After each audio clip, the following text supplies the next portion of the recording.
अगर मान लीजिए यहाँ पे चलो ये बात हो गई कि पति तैयार है रखने पे, केस होने के बावजूद भी, जेल जाने के बावजूद भी वो वापस आ रहा है और कह रहा है ठीक है रह लो। कुछ कंडीशन में ऐसा भी होता है कि पति बिल्कुल तैयार नहीं होते हैं, वो कहते हैं कि अब तुमने मुझे मेरे पर केस कर ही दिया है या मैं जेल चला ही गया हूँ तो अब मैं क्यों रखूँ इस वक्त, जब केस का फैसला होगा तो देखा जाएगा। तो इस कंडीशन में क्या पत्नी के पास में अधिकार होता है कि वो पति के घर में उसकी बिना मर्जी से रह ले?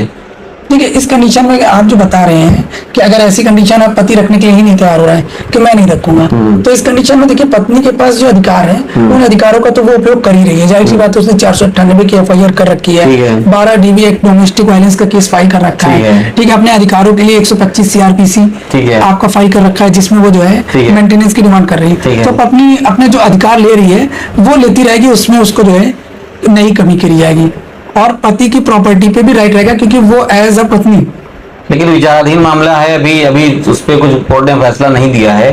तो उस दौरान और पति के ऊपर केस भी उसने किया और जेल भी करा दी, मान लीजिए पति के घर वालों को भी जेल हो गई। अब इस कंडीशन में ये मांग की मैं आपके घर में रहूंगी और पति इस पे तैयार नहीं है, तो क्या ऐसा पत्नी कर सकती है? और पति अगर इसको ना माने तो क्या हो सकता है? नहीं, पति इसको तो अगर इसको डिनाई कर देता है पति कि मैं अपनी फैमिली के साथ नहीं रह सकता हूँ तो रख सकता हूँ या मैं अपनी प्रॉपर्टी में आपको एडजस्ट नहीं करूंगा, तो पत्नी के पास अधिकार यही होगा कि जो मेंटेनेंस की वो डिमांड कर रही है वो करे और प्रॉपर्टी के राइट के लिए वो सिविल कोर्ट भी आ सकती है क्योंकि पति की जो प्रॉपर्टी है उस पर उसका हक है।